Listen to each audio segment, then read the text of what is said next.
Good morning, everybody.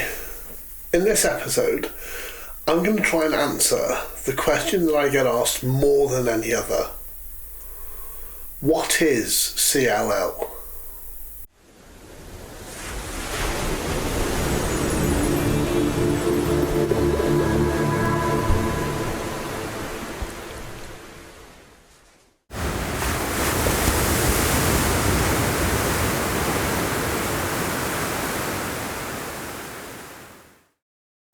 In its simplest terms, CLL is chronic lymphocytic leukemia. It is cancer of the blood.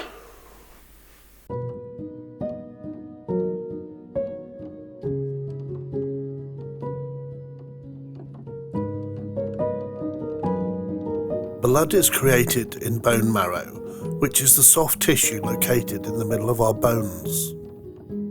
And it is made up of red blood cells, white blood cells, and platelets. In a healthy person, red blood cells carry oxygen around the body, white blood cells fight infection, illness, and disease, and platelets prevent and stop bleeding.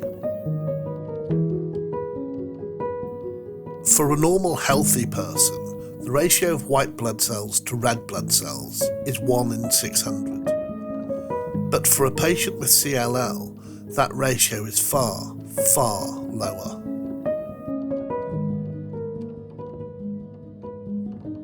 CLL attacks and weakens the patient's immune system. White blood cells start to crowd out and overwhelm the red blood cells. As a result, the red blood cells cannot get enough oxygen around the body, and the body cannot heal itself. White blood cells mutate and start to attack healthy living tissue. They stop fighting disease and infection, and as a result, the patient's immune system starts to fail. At this point, even the simplest infection becomes cause for concern.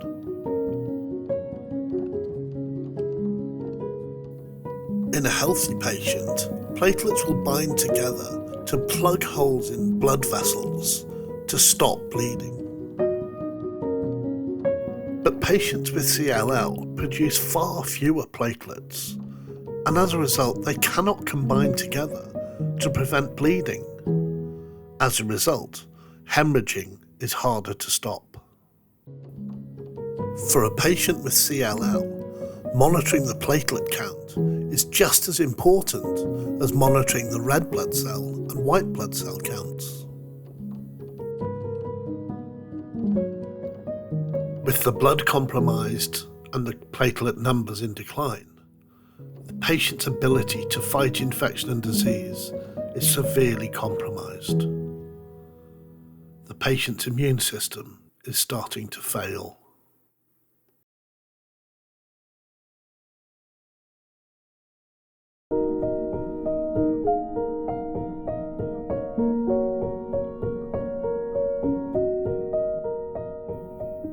The symptoms and effects of CLL are many and varied, and it would be rare for any two patients to have a similar experience.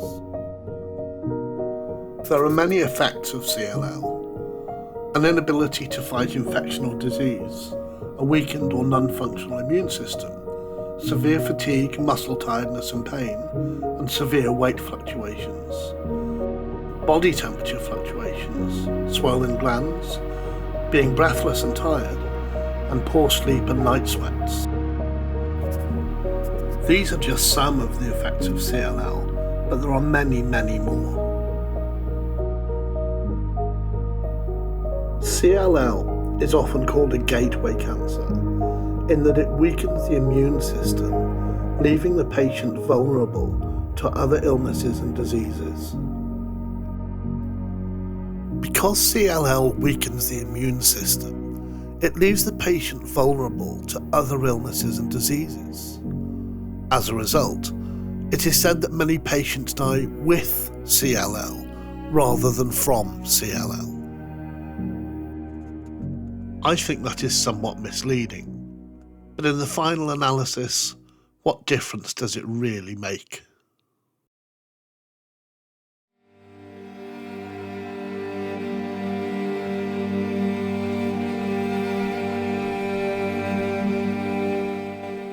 When I was first diagnosed, I was told that CLL was incurable, untreatable, and terminal. But in the last decade, huge advances have been made in treatments for CLL, and we can now successfully better manage and slow down CLL. However, as was noted at a recent leukemia conference, with the advent of targeted therapies like BTK inhibitors and BCL2 inhibitors, patients with CLL are living much longer now. However, these therapies are not curative, so we still need better therapies that are more effective and have fewer side effects. So, treatment for CLL has become more effective in slowing down the disease. The chemotherapy is less toxic, and as a result of these developments, life expectancy has increased. However, despite all of these innovative advances, CLL can still only be managed. Treatment is still toxic and unpleasant, and CLL can still only be slowed down. It cannot be cured.